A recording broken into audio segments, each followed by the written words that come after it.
Tes.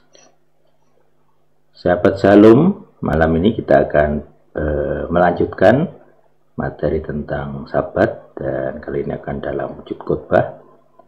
Tentang nama-nama hari saya sudah membahas di satu video khusus, nanti bisa dilihat.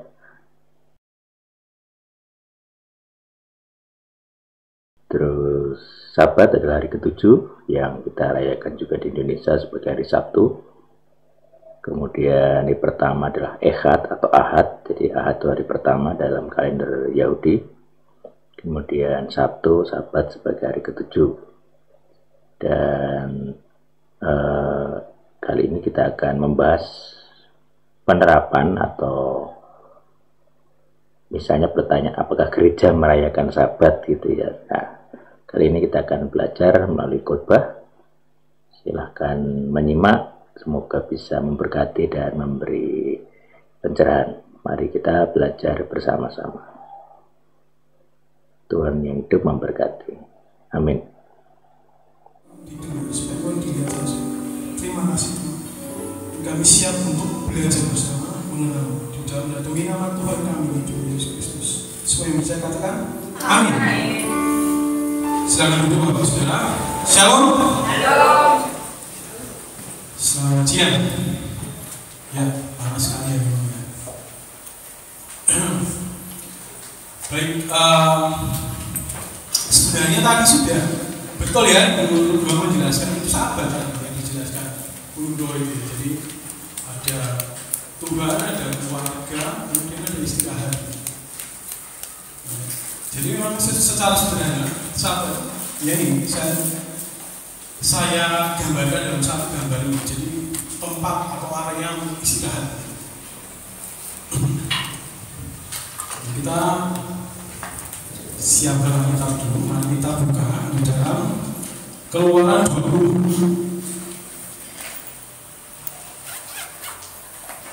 Keluaran 20 ayat 9 sampai 10.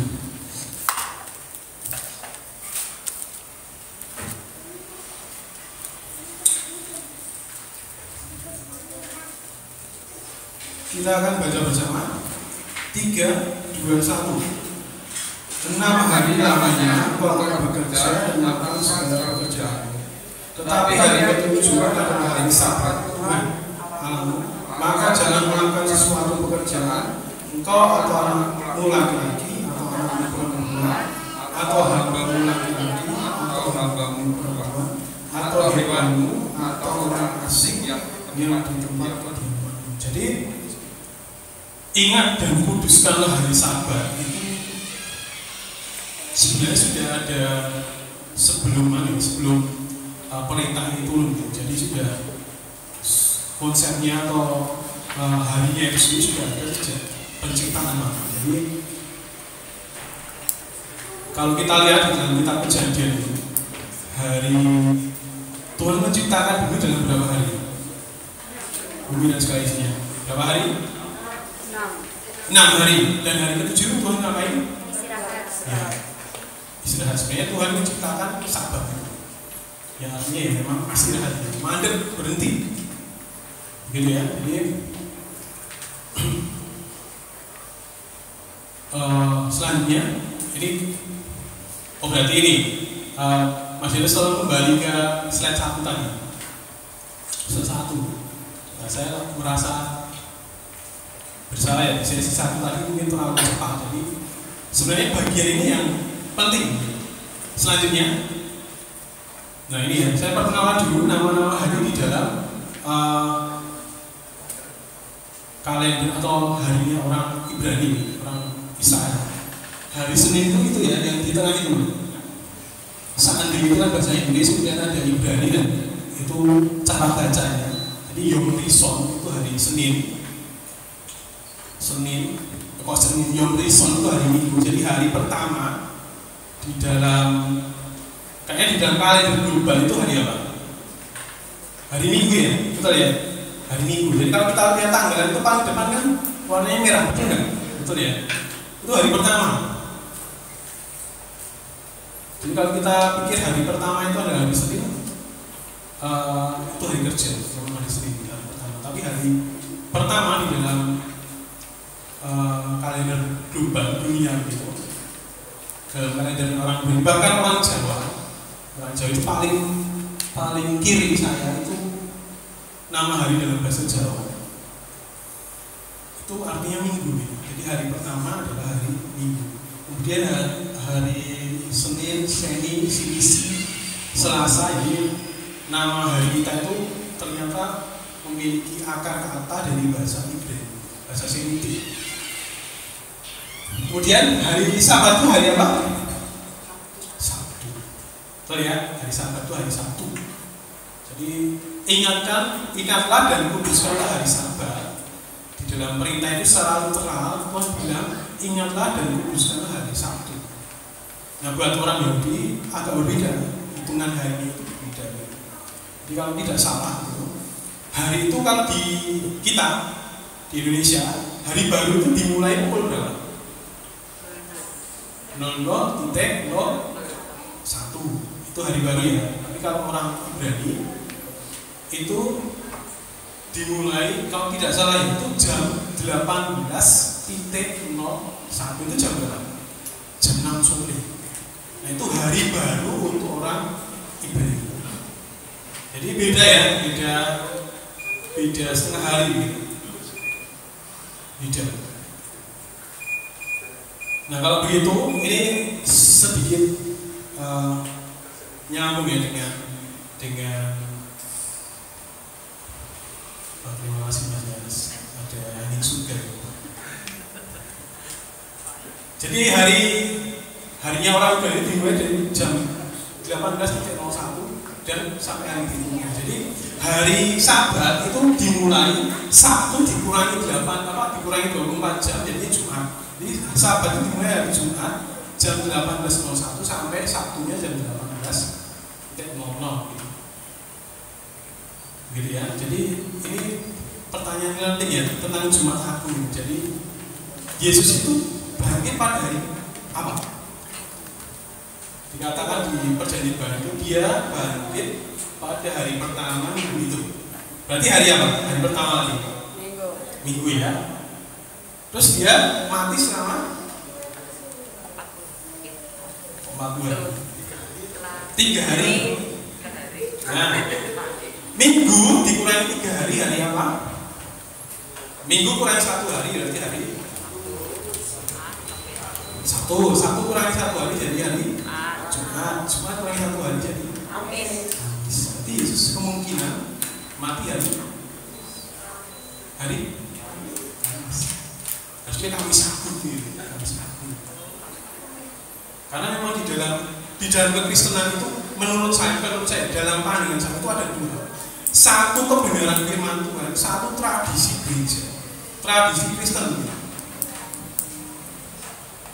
Saya tadi juga jelaskan di sesi awal. Kenapa saya nyangkut tentang tradisi? Karena di dalam Perjanjian Baru Yesus itu dituduh Farisi melanggar hari Sabat.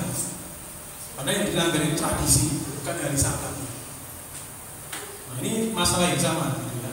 Jadi dalam kekristenan ini kita harus tadi ya, punya hikmah. Mana yang tradisi itu berarti tidak tertulis di dalam Alkitab, tidak ada dasar tekstualnya, tetapi diadakan ada di dalam tradisi gereja. Nah, kalau kebenaran firman Tuhan itu sudah pasti ada dasar teks Alkitab, gitu ya. Itu yang cara membedakannya. Misalnya apa? Misalnya tadi Jumat Agung gitu. Itu tradisi, Bapak Ibu Saudara. Alkitab tidak pernah mengatakan Yesus mati hari Jumat. Terus kemudian Natal, Desember. Alkitab tidak pernah, bahkan hitungannya salah. Kalau dikonversikan ke bulan Desember itu keliru. Tapi gereja merayakannya dan ya sudah tidak apa-apa ya. Karena tidak mengandung unsur dosa. Toh esensinya adalah merayakannya. Ya nggak apa-apa, ya sudah. Ada hal yang memang susah diubah karena itu sudah menjadi tradisi sekian ratus tahun. Tapi ada hal yang prinsip tidak bisa diubah. Yaitu apa? Taurat Tuhan. Nah, kita ada yang menarik di hukum keempat ini, ada yang menarik. Selanjutnya perintah keempat, memelihara hari Sabat. Ingat dan kuduskanlah hari Sabat di dalam Keluaran berapa tadi? 20 ayat 9 dan 10. Itu adalah perintah yang diberikan Tuhan bagi orang Israel. Bagi orang Israel, ini memang agak sulit. Bagi orang Israel. Nah, yang jadi pertanyaan, kita gereja itu bukan Israel. Jadi dalam kitab itu ada dua golongan orang percaya, satu umat Israel, satu gereja. Ya, kenapa berbeda? Karena memang asal usulnya saja berbeda, tetapi satu. Dualisme di dalam ini, di dalam kitab. Jadi ini perintah yang diberikan kepada orang Israel. Ingat dan kuduskanlah hari Sabat. Berarti kalau perintah ini diberikan kepada orang Israel, apakah gereja tetap melakukannya? Iya atau tidak? Apakah gereja harus melakukannya? Karena ini perintahnya untuk orang Israel dan kita bukan orang Israel. Dan kita gereja. Apakah gereja harus melakukannya? Iya atau tidak? Nah, ini masih ngawang-ngawang ya, bagus. Jadi belum berani menjawab itu di sini bagus, saya bagus. Karena masih berpikir iya atau tidak. Iya atau tidak ini. Kalau iya, kok aku bukan orang Israel. Tapi kalau tidak, kan ini hukum Tuhan. Hukum Tuhan untuk saya juga. Itu yang sedikit unik ya. Buat saya ini unik. Gitu. Selanjutnya, nah, di sini saya akan menjelaskan sedikit tentang arti Sabat. Jadi dalam bahasa Ibrani, Sabat itu artinya berhenti. Kita buka coba di dalam Kejadian 2 ayat 2. Kejadian 2, semoga ini. Nah, saya akan bacakan bagi kita semua. Ketika Allah pada hari ke-7 telah menyelesaikan pekerjaan yang dibuatnya itu, berhentilah ia pada hari ke-7 dan segala pekerjaan yang telah dibuatnya itu. Dari segala pekerjaan yang telah dibuatnya itu. Jadi kata berhenti itu dalam bahasa Ibrani ditulis, atau kata berhenti ini sebenarnya diterjemahkan dari kata sabar. Jadi sabar itu artinya berhenti. Hari pertama sampai hari kedua. Makanya itu sebenarnya konsep hari ini, jumlah hari dalam Ibrani juga dipakai secara global. Jadi hari kita itu sebenarnya kan jumlahnya cuma 7, dan ini cocok sekali. Hari ke-1 sampai hari ke-6 kerja, kemudian ada satu hari bagi kita untuk libur. Betul ya? Betul ya? Meskipun Anda pengusaha, Anda harus menyisihkan satu hari untuk Sabat. Yang kedua artinya istirahat. Yang satu tadi artinya berhenti atau mogok. Orang Ibrani kalau bilang mobil mogok itu mobil yang sabar. Mobil itu sedang sabar. Karena mogok. Tadi ada jeda, saya sesi tadi selesai jam 10, kemudian sesi 1 selesai jam 9, terus kemudian saya kesini lagi jam 9. Sama jam 9 dan sampai jam 10 itu saya sabar. Wah, saya langsung melakukan firman Tuhan. Sabar. Ngapain? Gak ngapa-ngapain. Sabarnya berhenti, istirahat. Ya, kemudian yang ketiga artinya adalah melepaskan. Nah, ini merujuk pada tahun baru, tahun Sabat, tahun kelepasan, tahun pembebasan, tahun rahmat.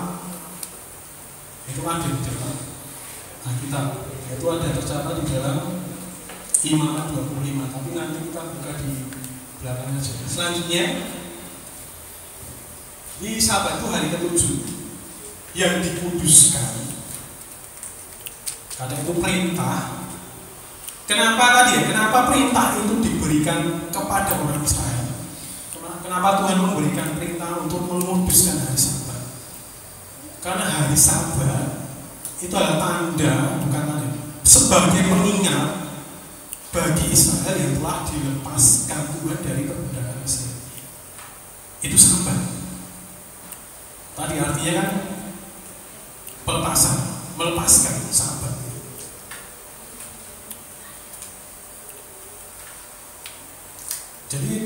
Sabat di dalam hukum keempat itu sebenarnya diberikan Tuhan bagi orang Israel karena orang Israel sudah dibebaskan Tuhan dari perbudakan di Mesir. Makanya tadi tanya, apakah gereja juga mengingat hari Sabat? Apakah gereja juga memelihara hari Sabat? Wong kita tidak pernah dalam sejarah hidup kita, nenek moyang kita diperbudak oleh Mesir, diperbudak oleh Belanda ya, Portugis ya, Jepang ya, tapi bukan Mesir. Nah ini kan jadi pertanyaan, apakah kita tidak melakukannya? Sedangkan hukum Tuhan, Torah itu kalau dilakukan dapat apa? Saya sudah berkali-kali melakukan Torah Tuhan mendapatkan apa? Berkat. Melawan Torah Tuhan atau pemberontakan Torahnya Tuhan mendapat apa? Sudah. Nah, maka kita harus cari tahu, cari caranya bagaimana saya bisa memelihara Sabat. Padahal saya bukan orang Israel. Saya tidak pernah, leluhur saya tidak pernah diperbudak oleh orang Mesir. Jadi pada waktu perayaan Sabat itu memang salah satu kegiatannya adalah menceritakan kebaikan Tuhan di masa lalu kepada leluhur mereka bahwa mereka telah dibebaskan Tuhan dari perbudakan Mesir. Nah, kalau Kristen bagaimana? Gereja bagaimana? Nah kan kita ngertinya ya, kalau secara umum kan hari Minggu itu hari Sabat. Padahal tadi di awal saya sudah katakan hari Minggu itu bukan hari Sabat. Hari Sabat itu hari Sabtu. Apakah hari Minggu hari Sabat itu pertanyaan nanti panjang lagi. Kan sebenarnya topik ini tuh sangat menarik dan cukup luas. Dan semoga intinya bisa tersampaikan hari ini. Kedua, tidak selalu hari Sabtu. Jadi di dalam Alkitab itu hari Sabat itu tidak selalu merujuk pada hari Sabtu. Tidak selalu merujuk pada hari Sabtu. Kenapa? Karena ada Sabat harian. Sabat harian itu ya tadi hari Sabtu tadi. Kemudian Sabat bulanan. Sabat bulan itu Sabat 50 hari. Sabat hari apa itu Pentakosta. Kemudian Sabat tahunan Paskah. Kemudian ada tahun Sabat, itu Sabat yang 7 tahun sekali. Kemudian yang terakhir itu ada Sabat Yubel 50 tahun sekali. Jadi ada beberapa Sabat. Jadi kalau ada hari Sabat bagi orang Israel tidak selalu jatuh di hari Sabtu. Tetapi kalau hari Sabtu pasti hari Sabat. Bisa saja Jumatnya Sabat, Kamisnya Sabat, Sabtunya juga Sabat, itu bisa. Tergantung jatuhnya hari besarnya, hari rayanya hari. Dan semua hari raya yang ditulis diperintahkan Tuhan untuk mengingat kebaikan Tuhan atau untuk dirayakan bagi orang Israel, semuanya merujuk pada kedatangan siapa? Mesias, kedatangan Roh Kudus, Mesias, kedatangan anugerah Tuhan, berkat Tuhan yang begitu besar. Jadi semua hari Sabat itu adalah hari penantian, akan datangnya lagi ke pasar. Dan memang nanti akan digenapi oleh Mesias. Tapi nanti dulu ya. Selanjutnya, ini suasananya seperti biasa, seperti yang Ibu beberapa kali katakan ya, kumpul bersama keluarga, sudah makan minum. Belajar firman, berdoa, itu yang dipimpin oleh ayah. Jadi desain Sabat itu sebenarnya untuk keluarga, dirayakan di dalam keluarga gitu. Tujuannya itu apa ya? Ini menjaga keluarga. Jadi hari Sabat, Tuhan menciptakan Sabat untuk manusia, bukan manusia untuk Sabat. 3 kali ya ayat itu muncul di dalam Perjanjian Baru. Selanjutnya, nah biasanya dilakukan apa? Mereka itu jadi orang-orang Yahudi, orang-orang Ibrani.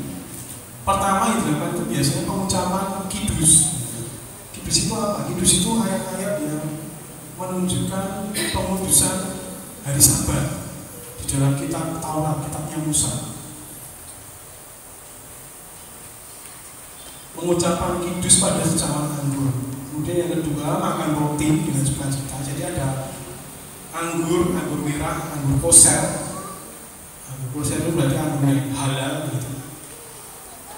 Kemudian ada roti dan kemudian mempelajari Torah. Nah ini mempelajari Torah itu menceritakan kebaikannya Tuhan dalam pembebasan Israel dari Mesir salah satunya.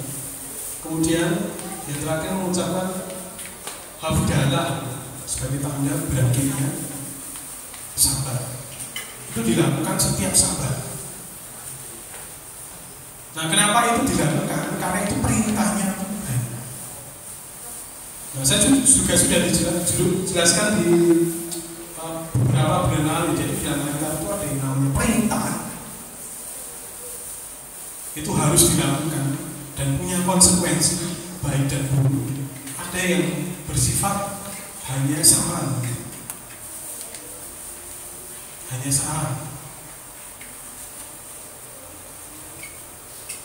yang jika tidak dilakukan ya sudah apa, tergantung keadaan. Tapi kalau perintah seperti 10 hukum Tuhan itu harus dilakukan, bahkan oleh gereja. Nanti saya jelaskan kenapa gereja juga melakukan 10 hukuman. Selanjutnya saya skip ya. Jadi ini tadi sudah. Selanjutnya buat saya ini saya mau jelaskan. Sabat itu punya beberapa pengertian. Satu, sabat adalah berhenti atau beristirahat. Sabat itu berhenti atau beristirahat. Dalam Keluaran 12 kita buka ya. Keluaran 20 ayat 9 saya bacakan. 6 hari lamanya engkau akan melayani. Apa itu melayani sebenarnya? Dan melakukan segala melakah itu pekerja. Jadi ada dua hal yang biasanya dilakukan oleh orang Israel, melayani dan bekerja. Di hari Sabat itu tidak boleh. Kenapa? Supaya ada waktu istirahat bagi kita semua. Bapak Ibu Saudara, mau nggak kerja itu setiap hari? Mau? Saya melihat beberapa kali saya membaca berita di para pekerja di China, kemudian di Jepang. Kalau China itu hampir tiap hari orang itu dipaksa bekerja. Makanya jadi negara yang sangat besar, itu sangat maju. Hasil produknya itu sangat banyak dan murah gitu ya. Jadi barang-barang China itu kan kenal sebagai barang yang murah gitu. Apapun ada KW-nya gitu. Sampai ada joke setelah hari ke-7, hari ke-8 Tuhan menciptakan apa? Itu joke ya, orang Cina itu joke atau bercandaan. Jadi ada bercandaan pada hari ke-7 Tuhan jelas. Kemudian dia lanjutkan lagi pada hari ke-8 dia membuat orang Cina yang membuat seluruh barang yang ada di dunia gitu. Jadi nggak ada barang yang tidak bisa dibuat oleh China. Jadi Bapak Ibu Saudara tahu ada China, khususnya di kota-kota yang besar. Mereka tiap hari bekerja 18 jam, bayangkan. Kalau di Jepang mereka itu setiap hari juga bekerja, tapi keinginannya sendiri, bukan karena tuntutan. Kalau di China itu tuntutan. Akhirnya apa yang terjadi? Banyak kasus orang depresi kemudian meninggal dunia.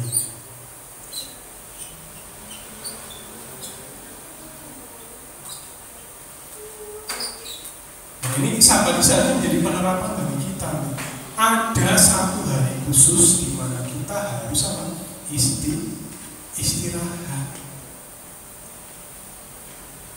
Istirahat. Hukum kasih itu kan kasihlah sesama manusia seperti mengasihi dirimu sendiri. Yaitu Tuhan berikan kesempatan. Di hari Sabat itu Tuhan berikan kesempatan bagi kita semua untuk mengasihi siapa? Diri kita sendiri. Istirahat, Bapak Saudara. Jangan terlalu loyo bekerja. Wah kalau gitu nggak, mau yang mas cicilan juga. Nggak mau Padahal tadi sudah disebutkan juga oleh guru, carilah dulu siapa? Iya, kerajaan Tuhan. Maka semua akan dilimpahkan kepadamu. Sahabat itu juga berbicara masalah itu. Carilah dulu kerajaan Tuhan. Cuma seminggu sekali, kan nggak berapa seminggu sekali. Ada Senin sampai Sabtu atau Senin sampai pokoknya 6 hari ada mau bekerja keras sebagai kuda, silakan. Tapi ada satu hari Anda harus beristirahat. Itu perintah, perintahnya Tuhan. Nah, kalau perintah tadi ya, taat dapat berkat, tidak taat dapat kutuk. Jadi ada konsekuensi ternyata ketika kita tidak memelihara sabat. Selanjutnya, sabat adalah tadi berhenti. Selanjutnya, sabat adalah pertanda perjanjian kekal. Nah, saya masuk ke sini. Di mana gereja juga terikat perjanjian ini. Kita buka dulu di dalam Keluaran 31 ayat 16 dan 17.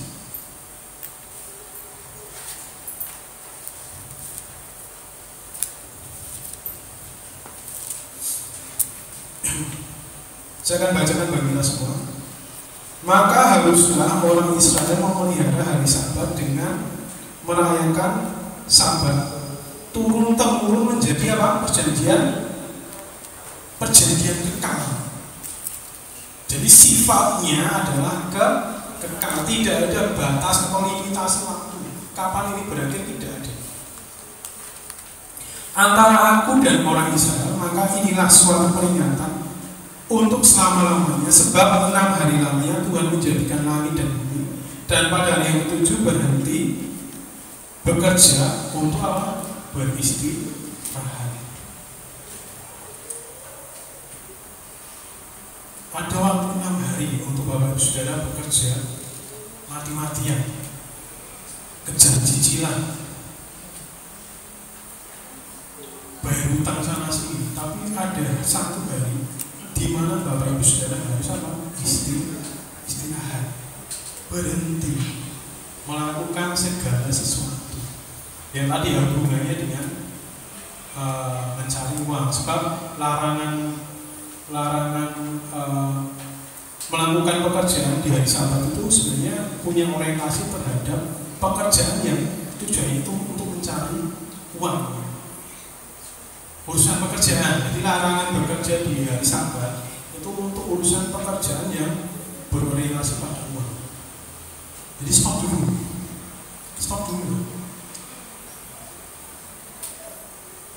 Kamu mau jadi hamba uang atau jadi hamba? Tuhan kan gitu ya, di perjanjian baru itu ada dua, satu Mammon, satu Yesus. Kepada siapa kepada Tuhan? Sabat merupakan tanda perjanjian kekal antara Tuhan dengan umat Israel. Nah, hubungannya dengan kita di mana? Kita buka di dalam Yeremia 31.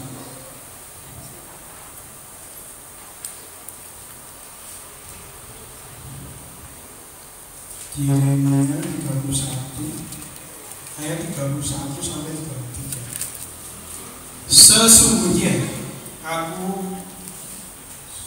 Sesungguhnya akan datang waktunya, demikianlah firman Tuhan, aku akan mengadakan perjanjian baru dengan kaum Israel dan kaum Yehuda.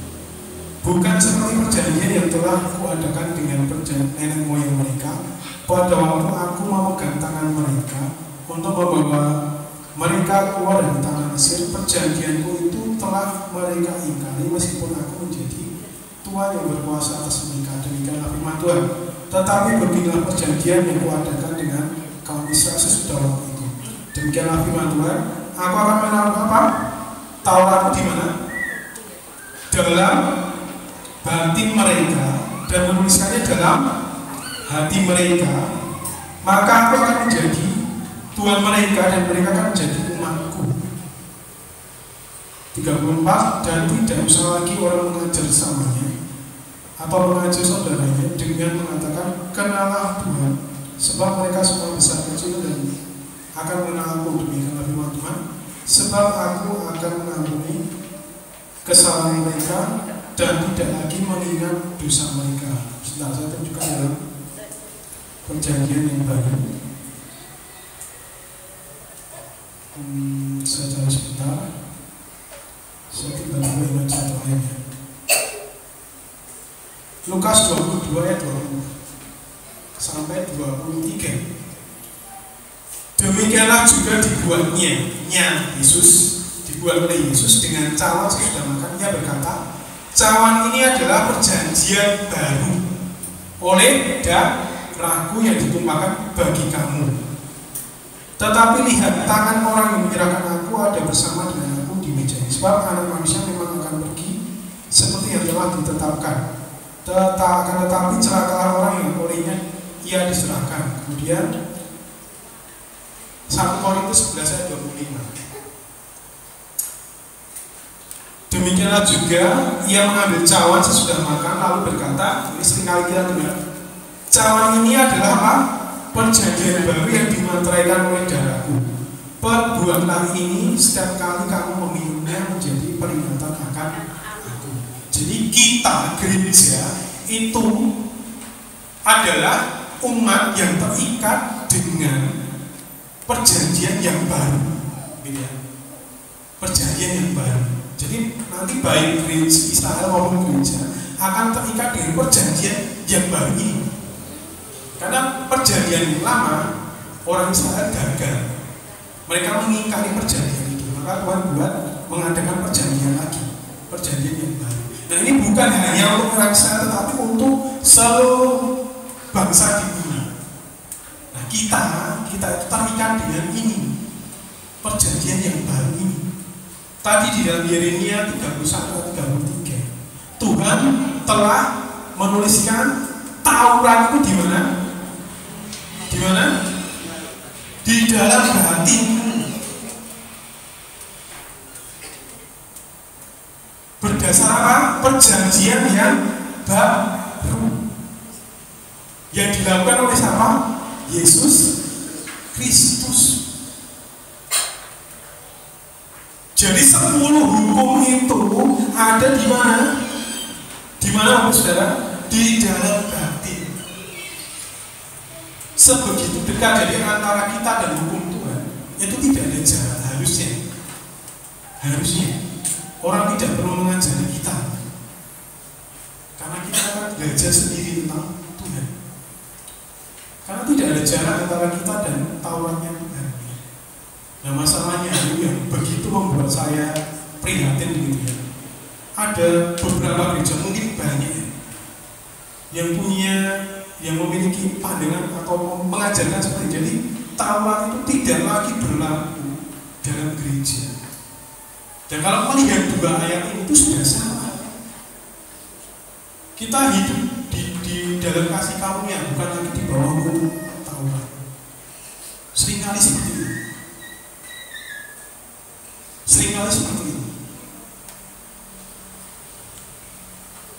Nah, padahal kamu menolak Taurat sama dengan menolak siapa? Tuhan. Maka tidak heran ya Matius 7 itu banyak orang bersumpah dengan aku, tapi aku tidak pernah mengenal mereka. Banyak orang bernubuat demi namaku, mengusir setan demi namaku. Saya tidak kenal. Jadi Taurat itu tidak batal ya, Bapak Saudara. Justru ditulis di mana? Kalau perjanjian lama itu ditulis di 2 batu. Kalau di dalam perjanjian baru ditulis di mana? Di dalam hati. Siapa yang bisa hapus? Musa itu pernah menghancurkan 2 batu ya, sampai Tuhan kasih lagi. Karena marah dihancurkan loh batu yang isinya muntah. Bisa dihancurkan. Tapi kalau di dalam hati, siapa yang bisa menghancurkan? Siapa yang bisa mengambil? Siapa yang bisa mencuri? Oleh karena itu perjanjian baru itu dan hukum-hukum itu bersifat apa? Kekal selamanya. Ya, jadi celahnya atau bagaimana kita harus memelihara Sabat terikat dengan perintah ini karena ini perjanjian baru. Yang kedua, Sabat tidak perjanjian lama berbicara tentang kedatangan Mesias atau Kristus yang ada di perjanjian baru yang akan membebaskan menghentikan maut, membebaskan kematian, dan memberikan istirahat damai sejahtera. Nah, bandingkan Matius 11:28. Ini ayat hafalan. Marilah datang kepadaku semua yang letih lesu, bergundah, gundah-gulana, sakit, kok yang buru-buru, datanglah kepadaku. Maka aku akan memberikan sabar kepadamu. Lega, aku memberikan istirahat kepadamu. Tenang, Bapak Saudara, masalah itu tidak akan pernah usai. Usainya itu kapan? Kita sudah pulang ke rumah Bapak. Jadi jangan di kali itu jangan berharap ada masalah.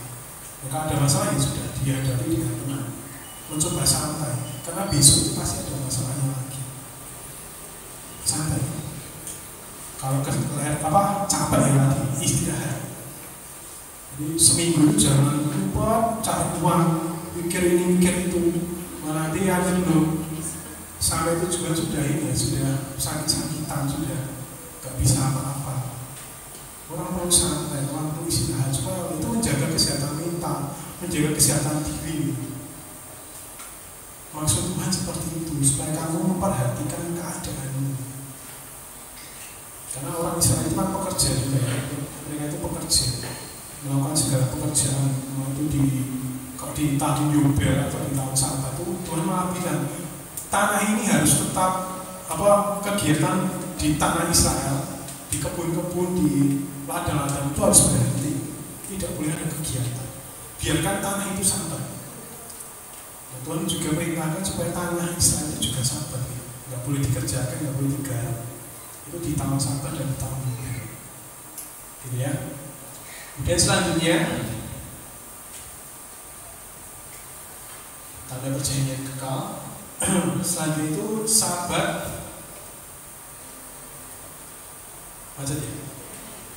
Sabat sebagai pengingat akan pembebasan.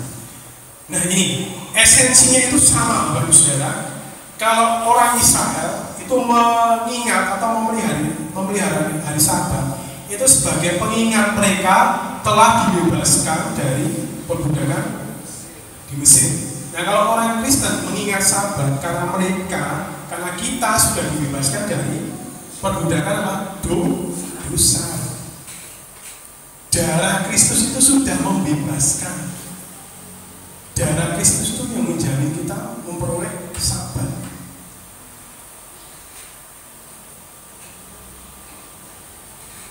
Sehingga kita bisa beristirahat di dalam Tuhan.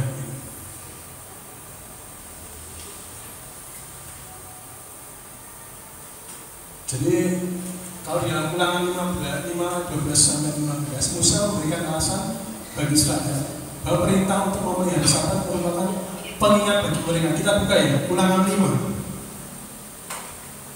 Kita dulu di Ulangan 5 ayat 12-15. Kita baca bersama 3, 2, 1. Tetaplah ingat dan kuduskanlah hari Sabat seperti yang telah diperintahkan kepadamu oleh Tuhan. 13. 6 hari lamanya engkau akan bekerja melakukan segala pekerjaanmu, tetapi hari ke-7 adalah hari Sabat Tuhan Allahmu.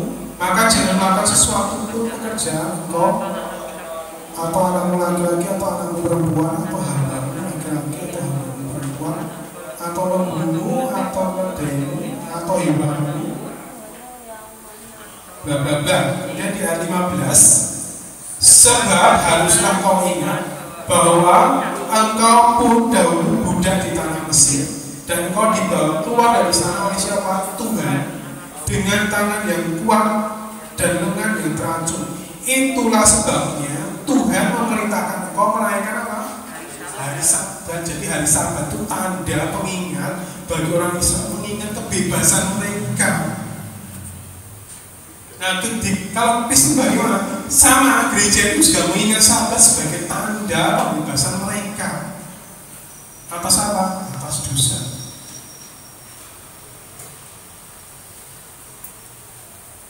Kemudian yang kedua, tahun 25, 3-4, ini tahun Yubel ya, tahun tadi. Tahun pembebasan. Jadi tahun pembebasan itu 7 tahun. Tahun Yubel itu 7 kalinya tahun Sabat. Jadi 49 tahun, tahun yang ke-50 itu tahun Sabat. Selanjutnya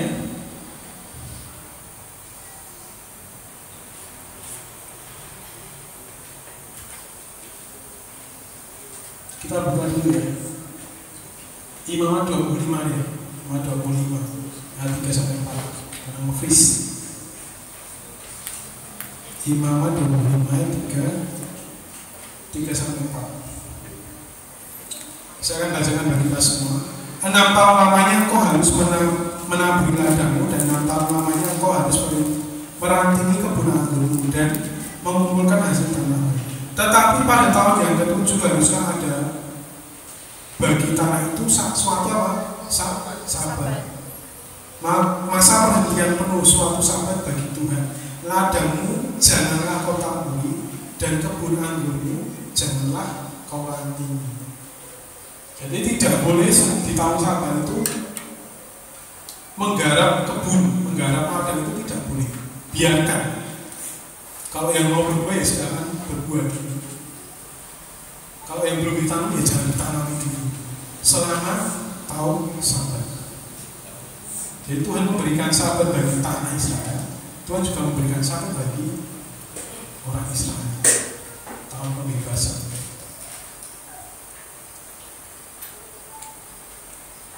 Kemudian Sabat sebagai pengingat pembebasan. Ini tadi yang menariknya saya sudah jelaskan tadi. Sabat itu artinya tidak hanya hari Sabtu, tapi juga tahun ke-7. Sabat kalau di Ibrani itu Sabat itu seven. 7 itu seven. Apakah ada kaitannya atau tidak?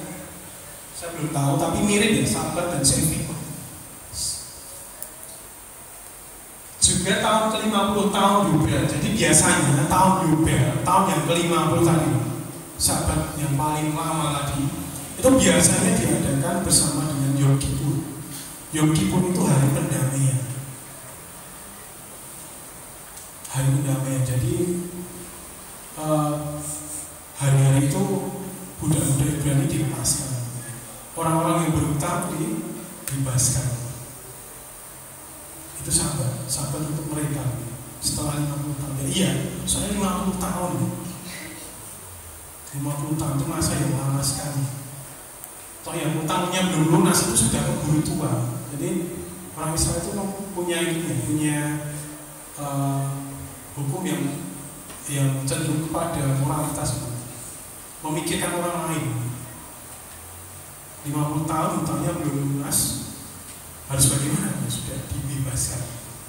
Karena usia tidak produktif lagi dan susah, nanti malah mempersulit orang lain. Kemudian yang kedua, Yesus menyatakan diri sebagai Tuhan atas hari Sabat. Ini di Markus 2 ayat 28. Dan dirinya telah menggenapi tahun rahmat Tuhan atau tahun Yubel. Kita buka ya, Lukas 4 ayat 21.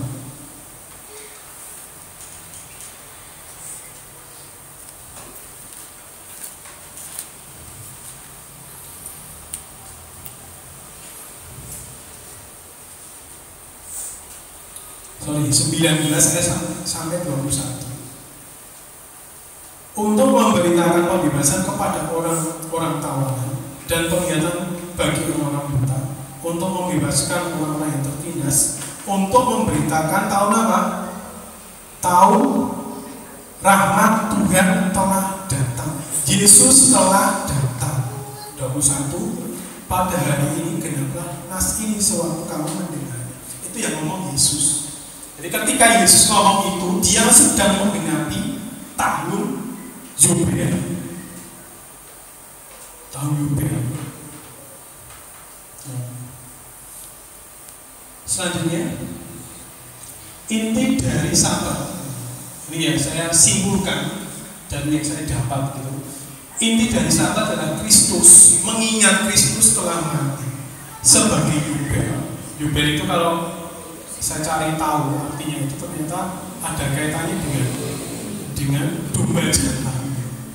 Yubel Paskah itu berarti domba jantan untuk Paskah. Karena Sabat itu sebelum Paskah. Yang memberikan kebebasan, menghentikan kuasa dosa, dan mendamaikan manusia dengan Yesus.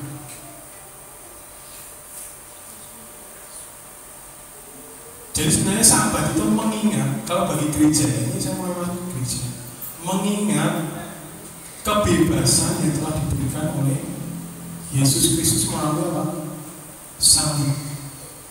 Darah salibnya itu membebaskan. Darah salibnya itu memberikan istirahat. Darah salibnya itu memberikan kelepasan. Itu Sabat, gitu ya. Selanjutnya, apakah gereja memelihara Sabat? Iya atau tidak, Bapak Saudara? Apakah gereja juga memelihara Sabat? Iya atau tidak? Iya.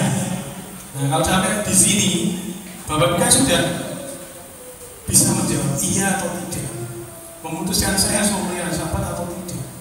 Kalau tadi di depan saya sudah jelaskan, kita juga terikat dengan perjanjian yang baru, dan Taurat itu juga tertulis di dalam hati orang percaya, hatinya gereja, hati para gereja. Jadi kita juga turut memelihara hari Sabat. Caranya bagaimana? Nah, kalau kita lihat itu, saya lihat di perjanjian baru itu caranya dengan merayakan perjamuan kudus. Jadi ini langkah-langkah sederhana yang bisa saya bagikan gitu ya. Jadi merayakannya di keluarga. Tadi ya sejak awal itu sudah disebutkan di keluarga. Hari Sabat itu diberikan, didesain untuk keluarga.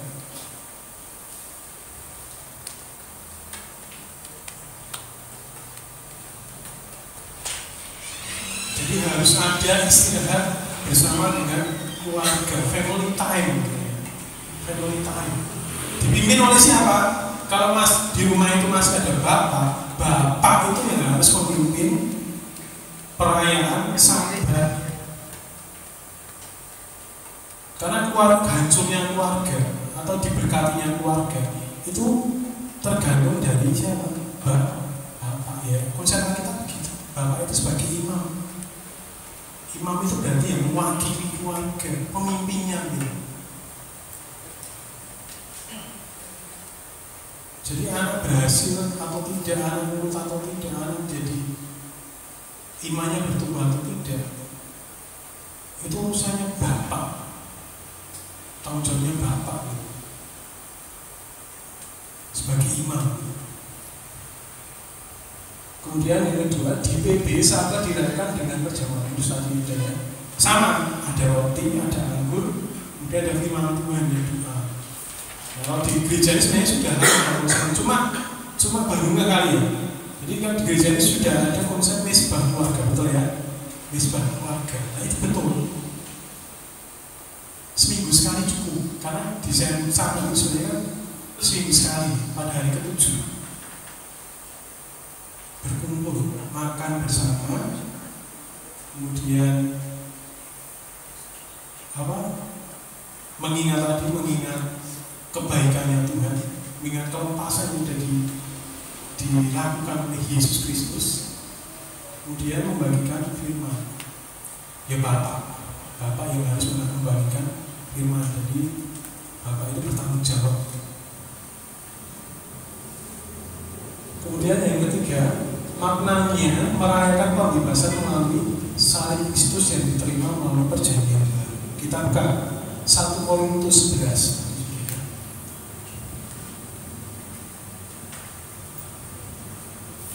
1 Korintus 11 ayat 23 sampai 31.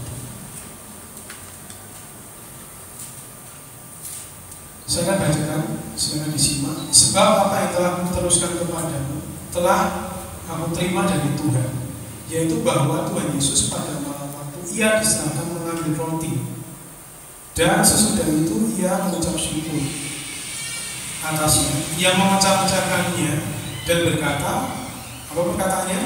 inilah tubuhku yang diserahkan bagi kamu.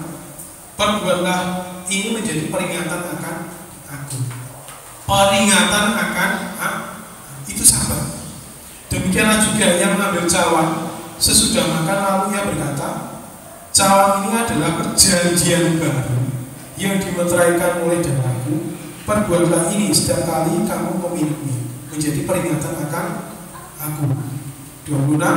Sebab setiap kali kamu makan roti ini dan minum cawan ini, kamu memberitakan kematian Tuhan sampai ia datang. Sampai ia datang. Jadi barang siapa dengan cara yang tidak layak makan roti atau minum cawan Tuhan, ia berdosa terhadap tubuh dan darah Tuhan. Nah ini yang cukup, bukan cukup yang ini yang harus benar-benar dicermati benar. Karena 28, karena itu hendaklah tiap-tiap orang memuji dirinya sendiri, dan bagus sesudah itu ia makan roti dan minum dari cawan itu. Karena barang siapa makan dan minum tanpa mengakui tubuh Tuhan, tanpa mengimani Yesus Kristus, tanpa punya iman yang betul pada Yesus Kristus, apa yang terjadi? Ia akan mendatangkan apa? Hukuman atas dirinya sendiri. Sebab itu banyak di antaranya kamu yang lemah dan sakit, dan tidak sedikit yang meninggal. Jadi harus diuji. Melakukan perjamuan kudus tidak sembarang orang dan tidak sembarangan. Harus menguji diri, apakah saya layak melakukan perjamuan? Apakah iman saya itu sudah betul kepada Mesias, kepada Juru Selamat?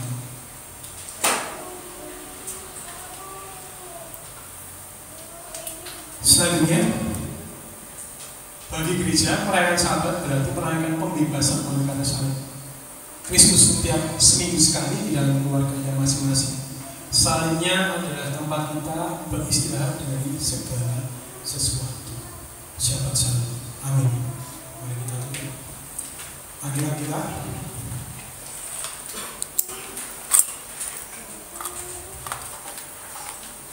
Saya ajak pemain musik untuk maju ke depan dan siap.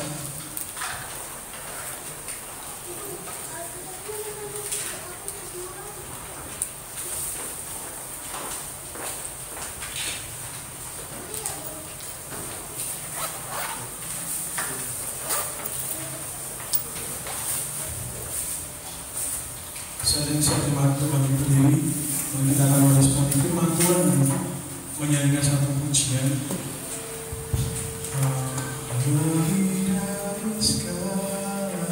Basuh aku